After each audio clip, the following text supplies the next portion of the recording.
Ladies and gentlemen, good day and welcome to Sterlite Technologies Limited Q4 FY26 earnings conference call.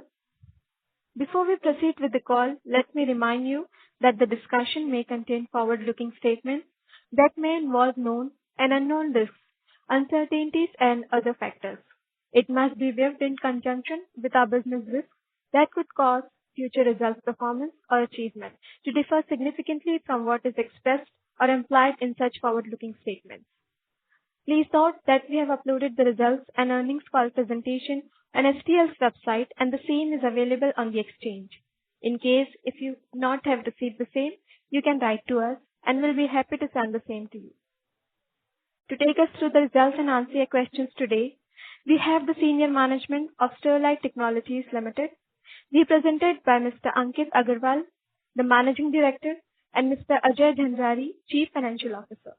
We will start the call with a brief overview of the quarter gone past and then conduct the Q&A session. As a reminder, all participant lines will be in the listen-only mode, and there will be an opportunity for you to ask questions after the presentation concludes. Should you need assistance during the conference call, please signal an operator by pressing star, then 0 on your touchtone phone. Please note that this conference is being recorded. I will now hand over the call to Mr. Ankit. Thank you, and over to you, sir. Yeah, good day, everyone, and thank you for joining STL's Quarter 4 and FY26 earnings call. I'll begin by highlighting the key takeaways from my investor presentation, and then Ajay will walk you through the financials. STL is a global leader in digital connectivity infrastructure, serving telcos, data centers, citizen networks, and large enterprises. Our portfolio spans fiber to fiber optic cables, specialty cables, and connectivity products. We're India's number one end-to-end optical manufacturer with over 8% global optical fiber cable market share outside of China, and with more than 30 plus years of leadership, close to almost 800 patents, and 10 plus zero waste to manufacturing facilities worldwide. STL is truly leading the next wave of global digital infrastructure. At STL, we are amongst very few companies in the world that have mastered the journey from glass to gigabit. It starts with the purest grade of silicon, which we transform through advanced processes like silicon tetrachloride formation, chemical vapor deposition, and high precision sintering to create ultra-pure glass preforms, which is truly the backbone of optical fiber around the world. From there, we draw the highest grade fiber, design high-density cables, and develop reliable connectivity products that power data centers and telecom networks around the world. This full-stack integration, right from raw material to network deployment, gives STL a unique edge in quality, cost efficiency, and innovation across the connectivity value chain. This deep integration enables us to engineer next-generation fiber cable and connectivity solutions that are redefining global connectivity. Our end-to-end innovation from material science to smart optical systems help global network builders create faster, denser, and more reliable networks for the AI era. As we look forward to FY27, our priorities are defined. We are focused on expanding our OFC market share while meaningfully increasing connectivity attach rates across deployments. At the same time, we aim to scale the contribution from our enterprise and data center segments, underpinned by continued technology leadership and a relentless focus on cost optimization. Moving on, we will now speak about the industry tailwinds and the growing market opportunity. We are at the intersection of three powerful multi-year and investment cycles. FTTX, data centers, and 5G are creating a strong structural tailwind for the optical infrastructure. FTTX is accelerating globally, with deployments rising to 151 million fiber kilometers in 2025, going up to 170 million fiber kilometers by 2030. Just in the US alone, over 100 million homes will be served by fiber 2030, supported by large government projects like BEAD and BharatNet in India. Data centers are simply the fastest growing driver for fiber demand.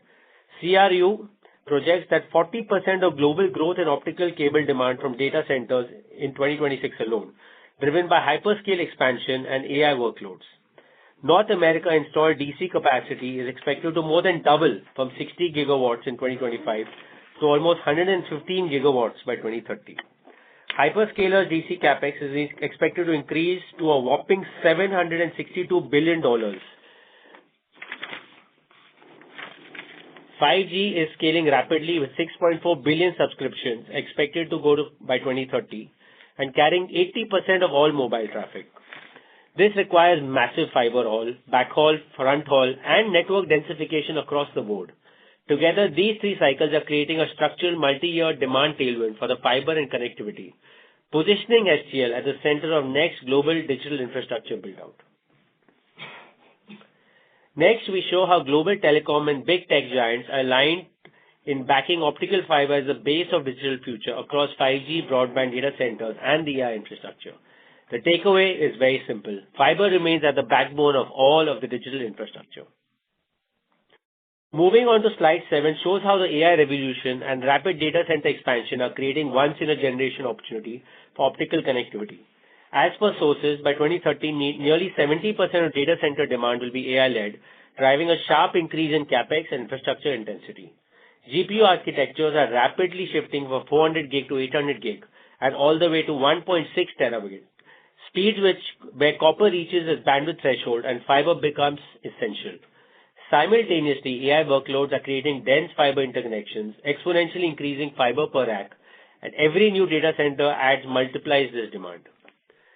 This is not just a matter of scale, it's a step change in fiber intensity. With our Neuralis end-to-end AI DC portfolio, STL is uniquely positioned to capture this multi-year structural growth opportunity. We will cover Neuralis in more detail in the upcoming slides. I'll now address India's data center movement. India's data center expansion is emerging as one of the most compelling structural tailwinds of optical fiber, and we're uniquely positioned to capture it. You would have read recently in the news about the tremendous updates in Vizag as well.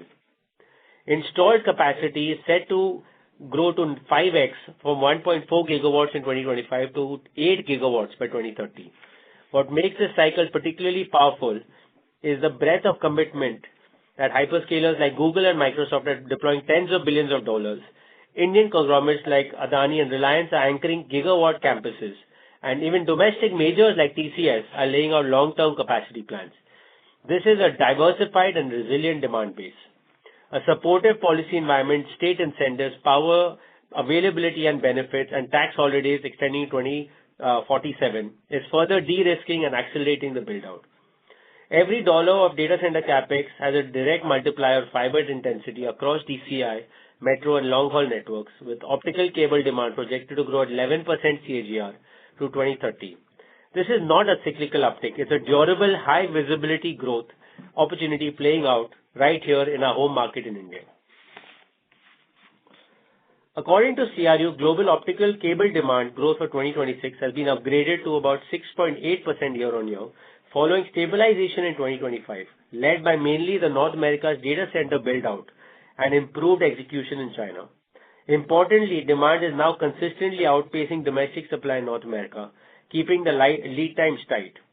Looking ahead, North America is set to be the main growth engine, powered by AI-led data centers, DCI builds, and the continued FTTH expansion.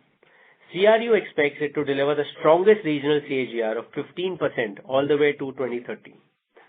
Overall, this points to a sustained multi-year upcycle in fiber demand, with North America and APAC ex-China both core STL-focused market drivers growth.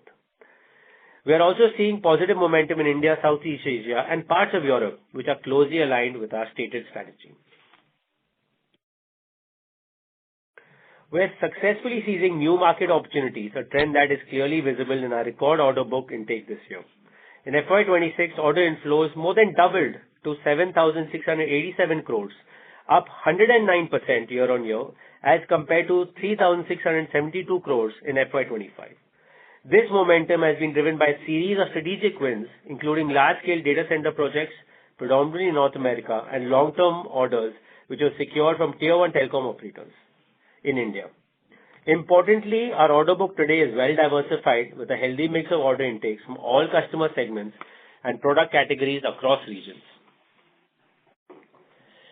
Our innovation, as we've always stated, continues to be a key differentiator for STL, and this quarter we made strong progress across next-generation optical and data center technologies.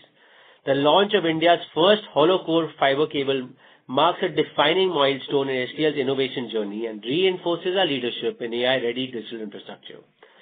This breakthrough enables ultra-low latency and high bandwidth connectivity critical for hyperscalers and next-generation data centers.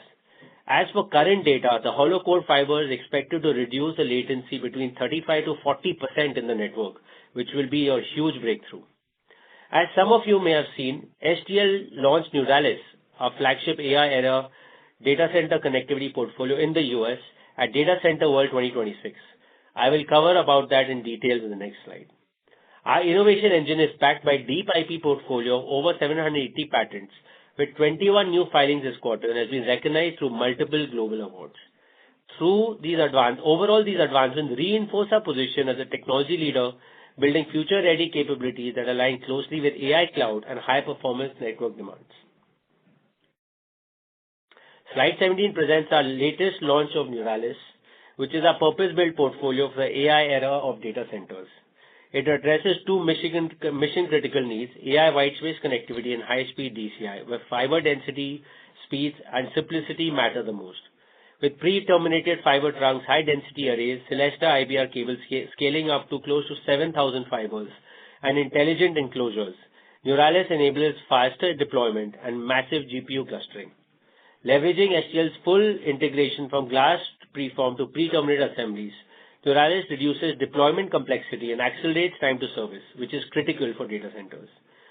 Supported by local manufacturing in South Carolina, this launch strengthens our position within US hyperscalers as well as the upcoming neo-cloud providers.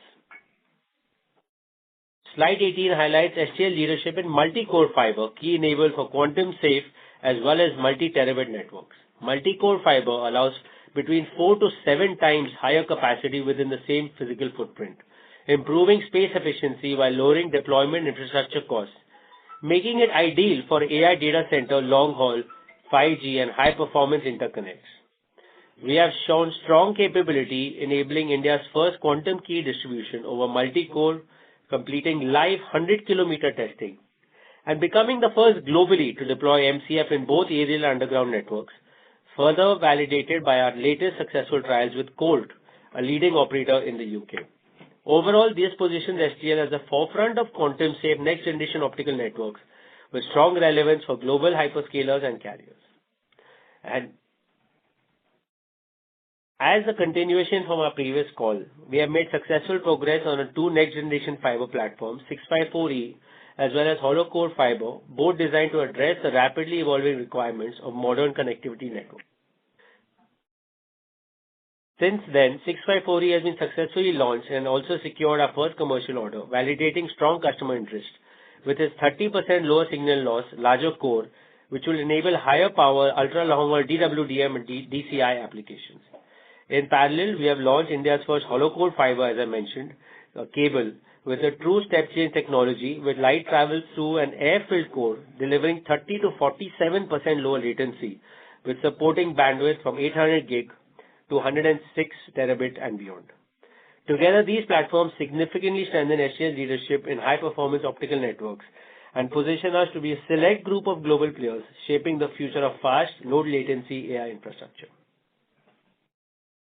On market position and attach rate trends, our global ex-China of OFC market share remains stable at around 8% in FY26, demonstrating resilient execution in a challenging environment marked by US tariff impacts and germanium constraints that we spoke about earlier. We remain focused on steadily building our share over time. In optical connectivity, attach rates moderated to 15% from FY26 from 22% in FY25. This was primarily driven by product mix and project timing, along with sharp acceleration of OFC revenues, leading to a higher base. The moderation is temporary, and the long-term opportunity of connectivity remains very strong. Our connectivity is expanding, and we're increasingly focusing on selling integrated solutions rather than standalone products. Taken together, this shows that our core OFC business is stable, while there's a clear runway to drive higher value through attaching long growth over the medium term. I will now hand over to Ajay to take you through the financials. Thank you, Ankit, and thanks to everyone for joining us today. I'll take you through the key financial highlights for Q4 and FY26. STL delivered a strong Q4 finish and solid full-year performance. Q4 FY26 revenue stood at 1,441 crore, reflecting strong 37% year-on-year growth momentum. EBITDA margins expanded to 15.1%, supported by scale benefits and better product mix. For the full year, revenue increased to 4,745 crore, with EBITDA rising to 628 crore, or 39% year-on-year growth, with margin improving to 13.2%.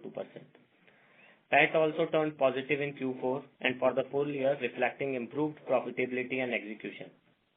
Overall, the performance reflects our focus on disciplined growth, margin expansion, and stronger bottom-line outcomes. As you can see in slide 25, despite a challenging external environment, we have delivered consistent operational margin expansion over the last 6 quarters. Operational EBITDA improved to 15.1% in Q4 FY26, driven by higher utilization, a stronger product mix, and operating leverage. While US tariff headwinds have meaningfully moderated from peak levels, adding margins, we are seeing new near-term cost pressures from geopolitical disruptions driven by war in West Asia, particularly impacting helium and polymer inputs. Despite these headwinds, our structural margin profile continues to expand in line with our guidance of 20% at reported level by end of the current fiscal. On segment side, Telecom and Citizen Network remains the core contributor, while enterprise and data centers moderated to 19% in FY26, primarily due to decline in our copper business because of higher LME prices.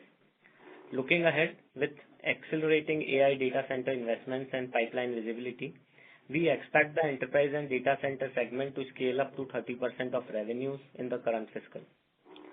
From a geographic standpoint, our revenue mix continues to diversify. North America share increased from 25% in FY25 to 39% in FY26, while Europe remains a significant contributor at 40%.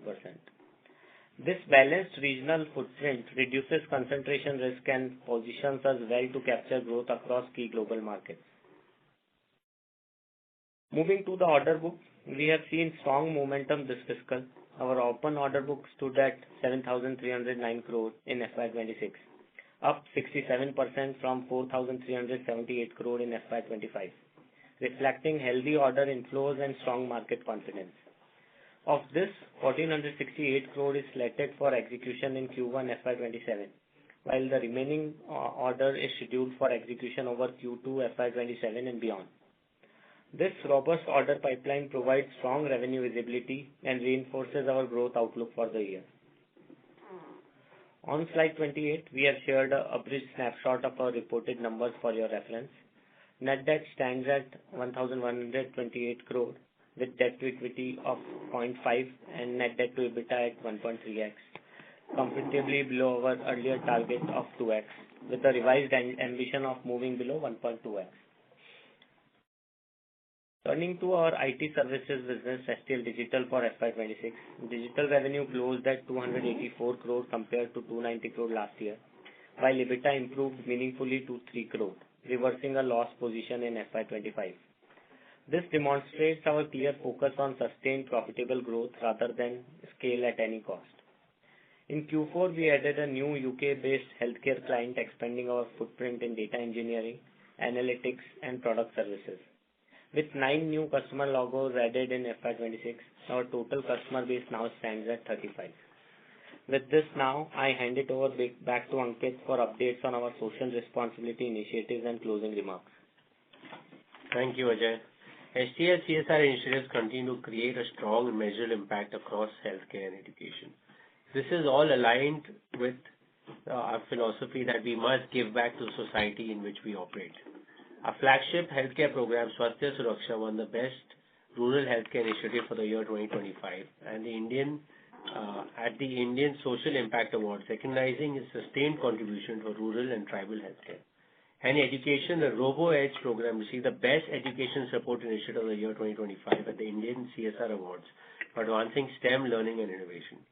RoboEdge students also excelled globally at the International RoboTech Championship 2025, winning multiple podium positions.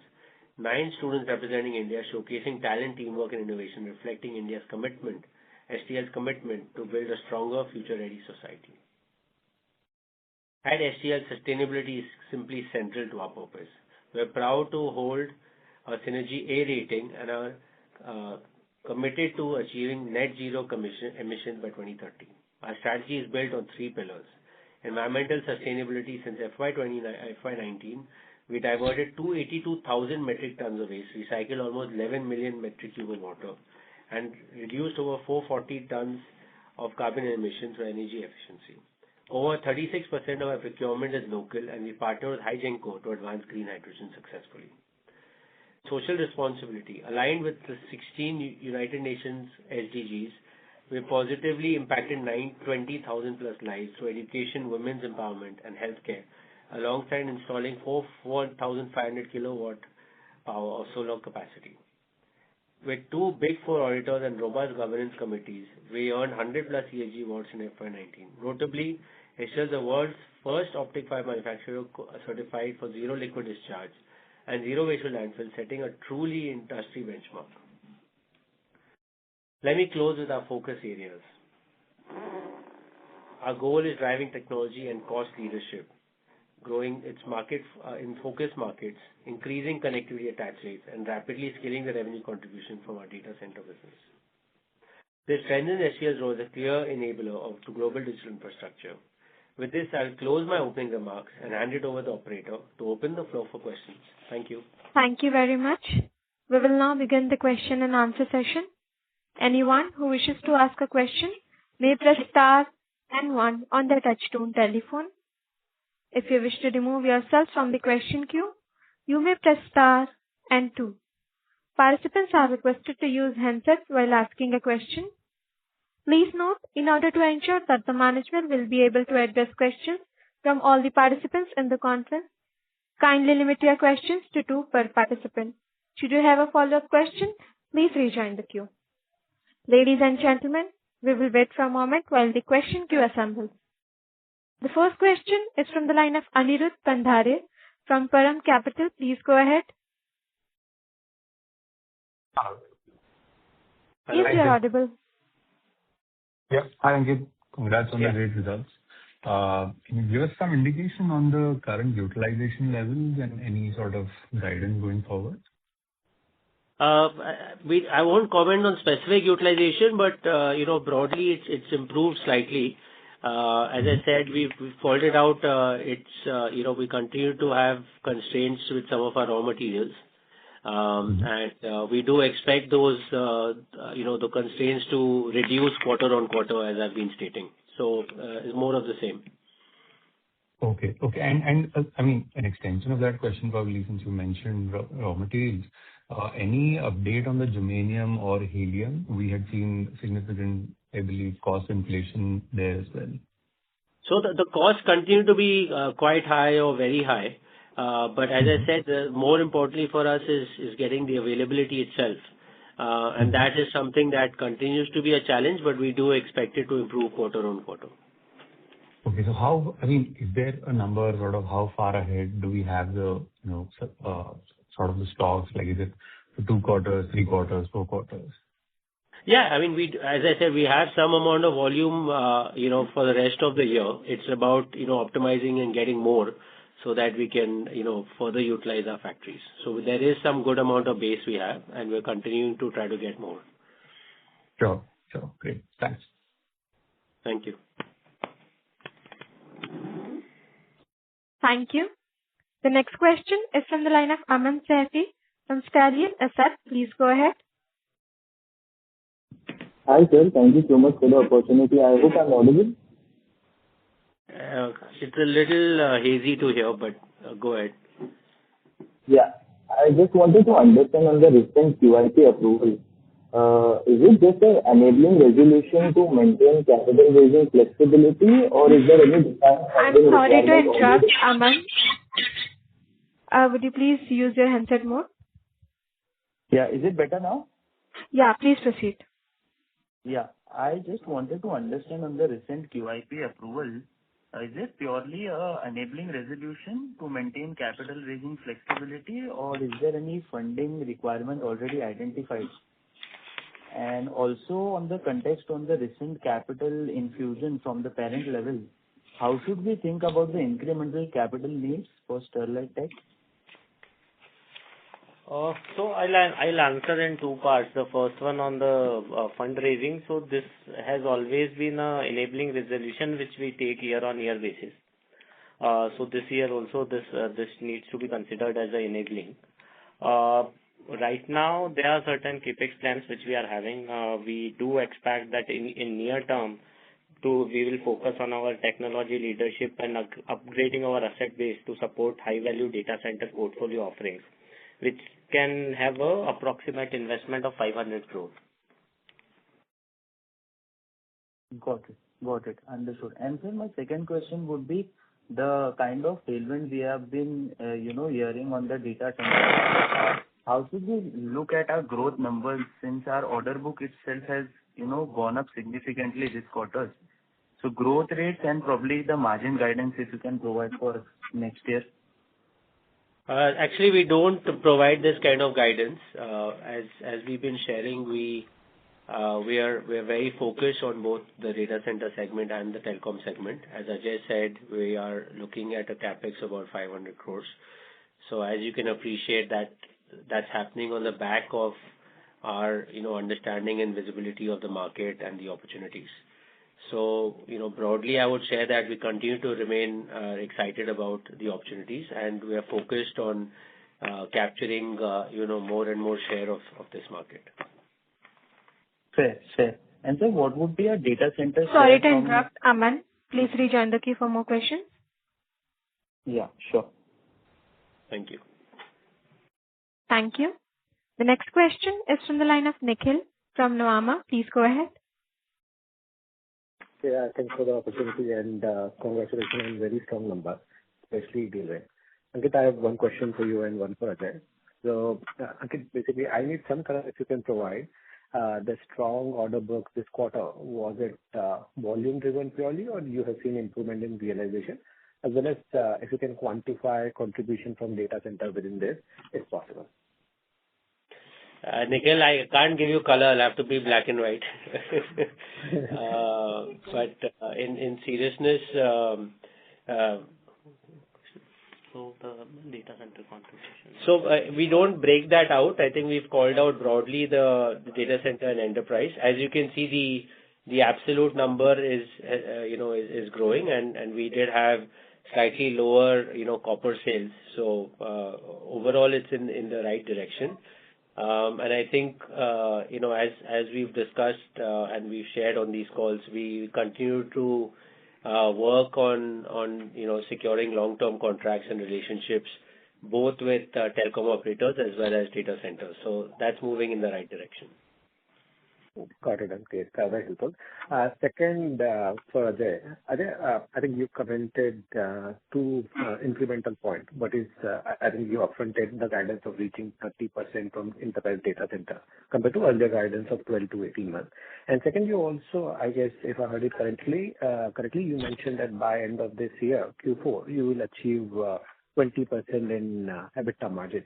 So just wanted to understand the lever for the margin and what changed in one quarter, which gave you confidence of upfronting this guidance. So these are interlinked. Actually, Nikhil, if you see in proportion to our increase in the data center revenue, we are going to witness a good jump in the margins as well. In all our assumptions, we have kept the tariff at the current rate. That is something which we will have to adopt for going forward.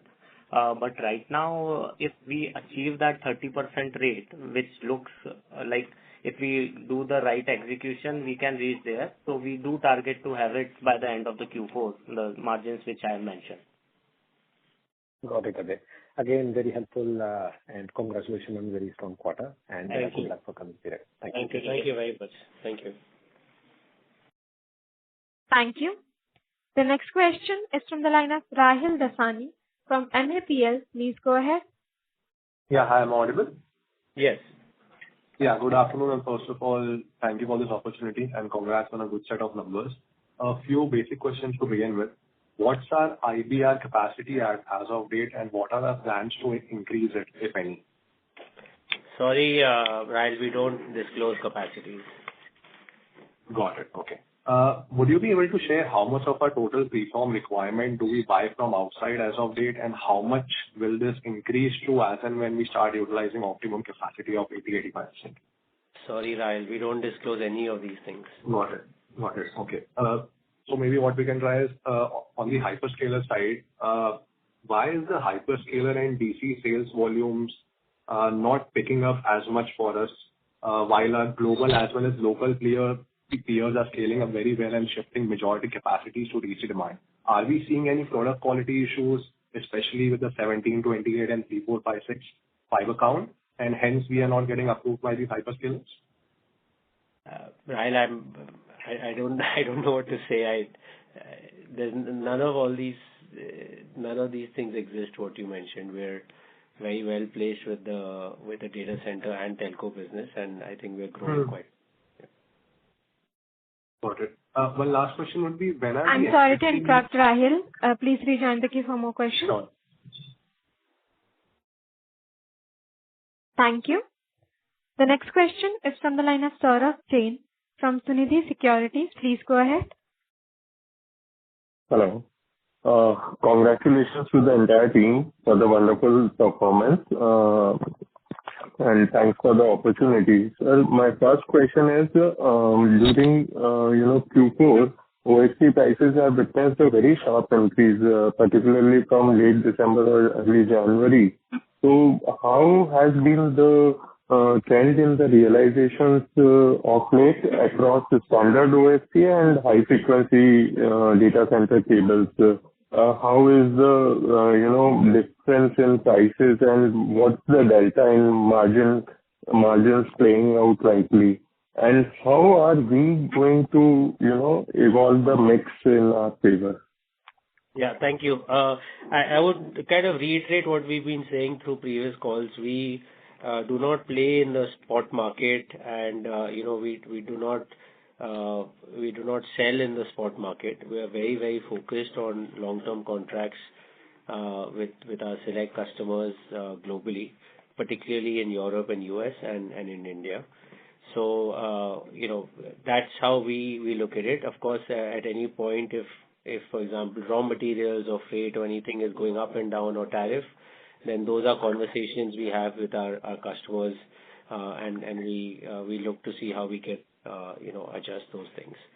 I am aware that the fiber optic prices have increased in particularly in China and in some other places, but we are not selling for many of these applications or to these spot opportunities. At a macro level, I would say that yes, the margin profile of selling to the data centers is better, and these are very, very advanced and patented products that we create, and more of what we sell to this market will be an end-to-end solution, thereby improving our profitability going forward. Okay. Also, if you can talk about the pipeline and conversion pipeline of large hyperscaler deals. Are we moving towards any multi-year capacity reservation agreements like our global peers? What we are listening yesterday on the conference call, Corning mentioned that after Meta, they have signed 2 more such similar size and similar tenure deals. So can we expect something like that? Are we in talks with any of these hyperscalers? Yeah, I mean, I won't comment on any specific names or what our competition has done. We continue to remain very focused and quite excited about securing long-term contracts both with telecom operators as well as data center companies. We are making good progress, both in terms of our conversations as well as in terms of our product portfolio and readiness. So yeah, I would broadly say we are quite well placed, and accordingly, as we make progress, we're happy to share that with you. Okay, that's all. Thank you, and wish you all the best. Thank you. Thank you very much. Thank you. The next question is from the line of Akshat Mehta from Seven Rivers Holding. Please go ahead. Hello, sir. Thank you for the opportunity. My first question is on the margin, sir. So given that this quarter has seen part impact of, the U.S. tariffs coming down, how should we look at, margins going forward, when the full impact of the U.S. tariff coming from 50 to 15% will come? Should it be similar or should it be probably higher somewhat? Last quarter, at least in Q4, there was a slight impact only because of the reduction in tariffs, because we need to sell goods in advance to our subsidiaries and all.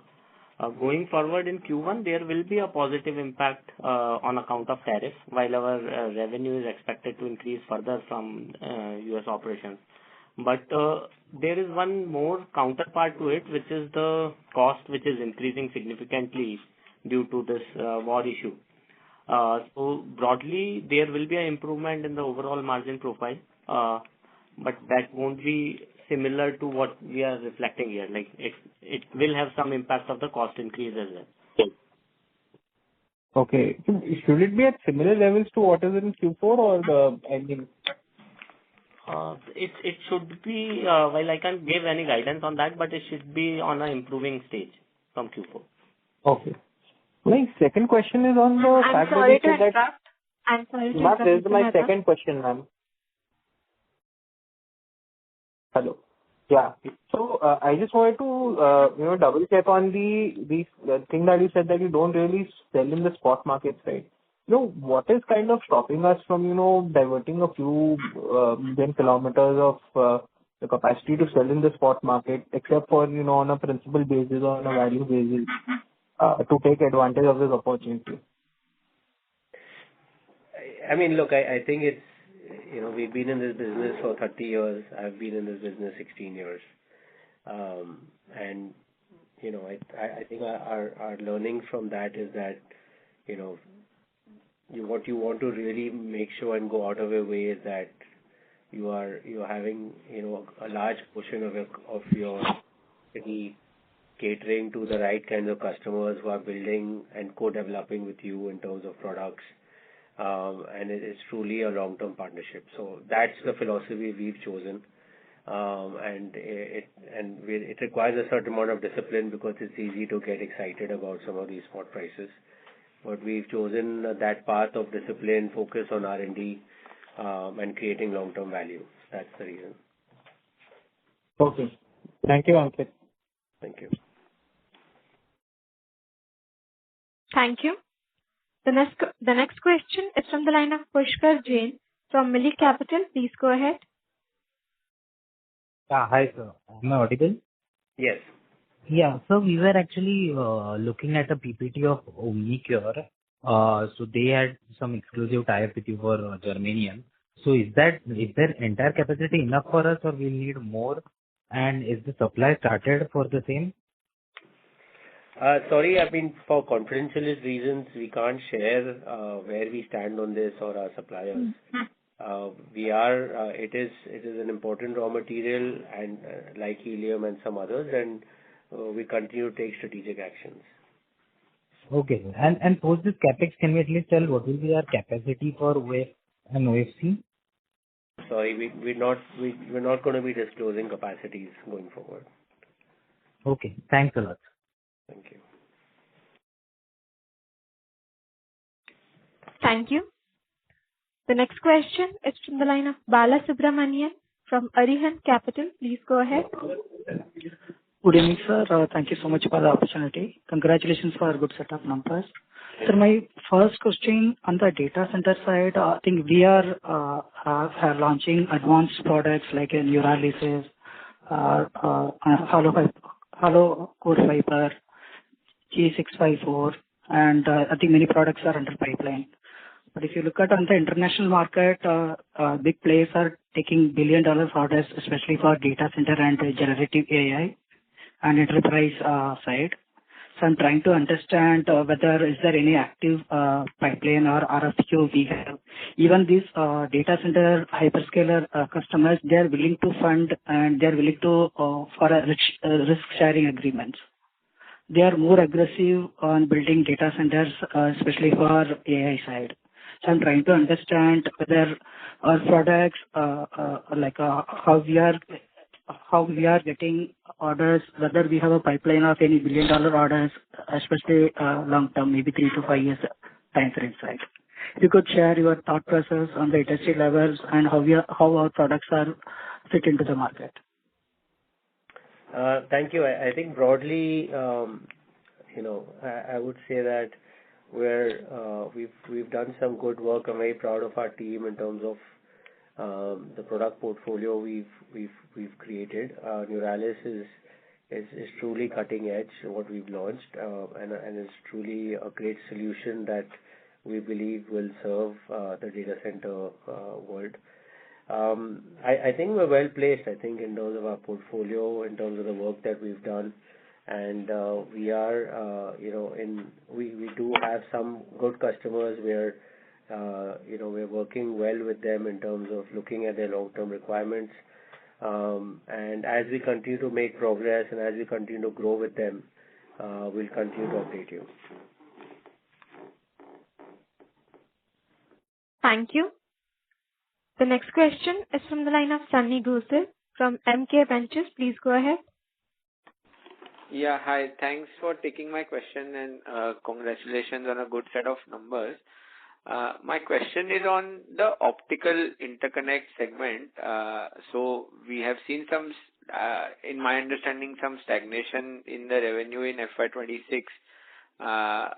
But if we have to say look at the next 2 to 3 years, how should we look at this segment in terms of the growth trajectory? And earlier we used to look at 50% attach rates. So how are we thinking about that now going forward?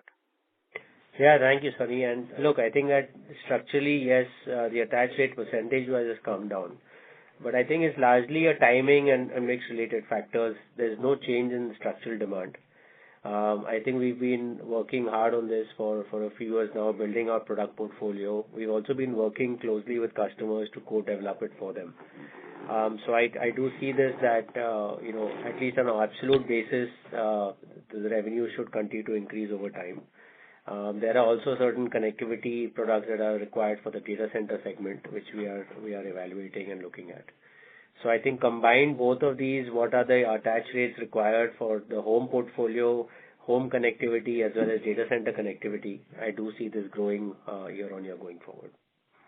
Good. And the rate of change will be visible in the near term, or this will take some time in terms of starting to reflect on the revenue growth? I would say broadly over the year you will see the growth. It's tough to kind of predict the timing because of the approval process and cycle. But we are making progress quarter on quarter for sure. Sure. And my second question is more on the medium-term outlook. So historically, we have seen cyclicality play a role in the optic fiber demand. So based on our past learnings across cycles, like how are we looking to reduce or rationalize that risk of cyclicality, and how successful have we been in terms of getting some longer tenure contracts, better visibility over say 2 to 3 years, while we see that the near-term demand remains robust, but assuming that there is some slowdown or some cyclicality in the demand, how are we looking to kind of reduce that risk per se? Yeah, I think both, I would cover it in 3 ways. Like one, I think at a principal level, we do strongly believe that, these are kind of multiple tailwinds in parallel. You've got, 5G, 6G coming up in a couple of years. Then you've got fiber to the home. You've got rural massive connectivity that will happen with BEAD, BharatNet and everything else. Then you've got optic fiber for drone applications, which I think are currently in a couple of places, but could spread, further. And then you've got this kind of, multifold growth because of the data center side. So, at some level, we do believe that these are tailwinds over a longer period of time, number one. and it's not just the telco up and down cycles that we're dealing with. So that gives us some level of confidence. But I think to your point, I think it's back to what I've been sharing so far, is that we are very, very focused on the longer term contracts rather than playing in the spot market or trying to make a quick buck. We do expect that we will make good progress on this quarter-on-quarter.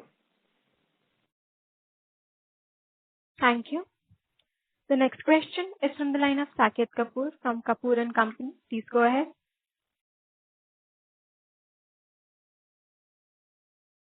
Mr. Kapoor, your line is unmuted. Please proceed. Yeah. Hello. Yes, please proceed. Sir. Namaskar, sir. Hope I'm audible. Yes. Sir, firstly, pertaining to this Parisian cables litigation, what is the last we have heard on the same, and any date that we have for the litigation, or at what stage are we? And sir, secondly, in continuation to the tariff part, we have also seen that the US government has been asked to revert the amount which they have collected as tariff. And I think so we have paid tariff on the sales that we have done to the US, the geography of US. So where are we in terms of these two aspects? Yeah, thank you. So I think on the legal matter, we had filed our appeal in September 2025. So that's where it is. That's progressing. As I said, we continue to believe we have a very strong case.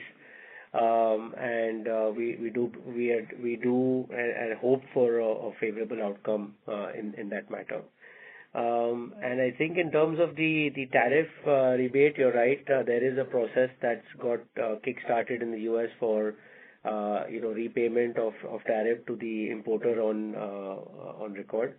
To that extent, we will follow that process, but we can't give a clear timeline right now of when and how much of those refunds will come.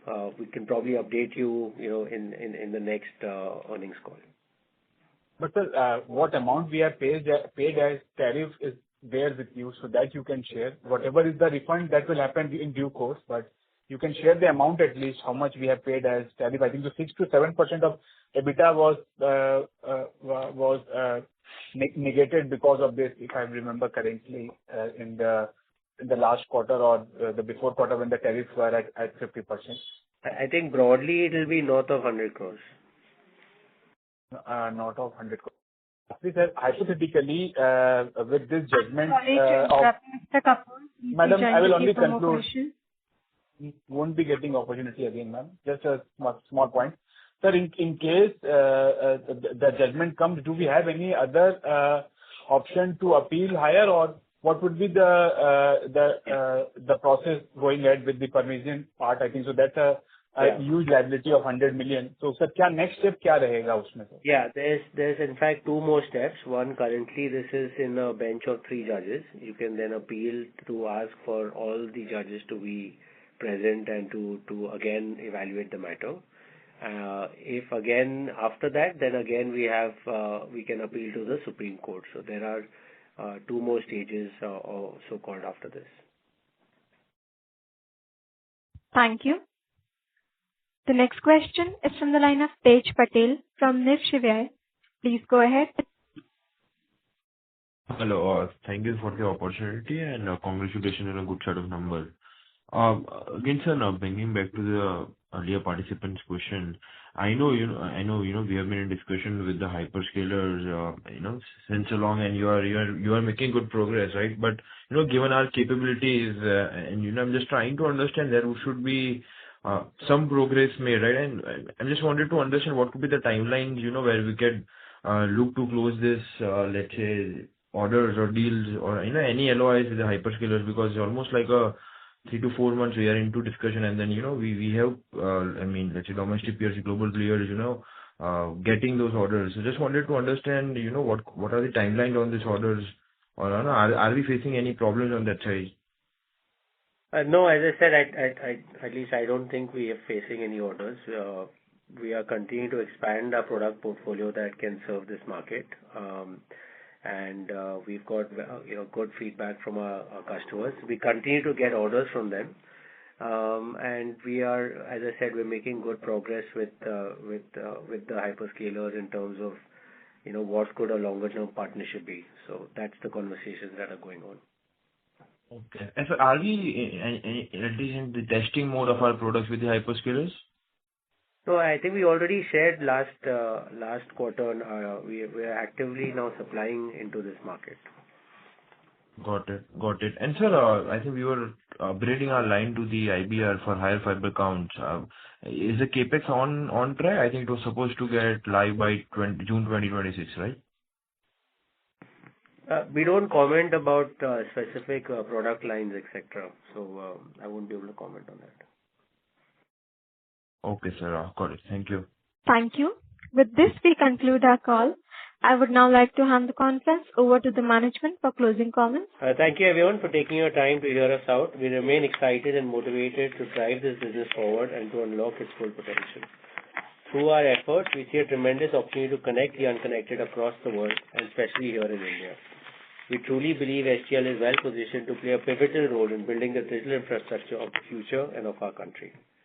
We're happy to take any questions of yours. For any queries or qualifications, you can reach out to our investor relations team, and Ajay and I will both be available. Once again, thank you for your time and your continued support. Jai Hind. Thank you very much. On behalf of Sterlite Technologies Limited, that concludes this conference. Thank you all for joining us today, and you may now disconnect your line.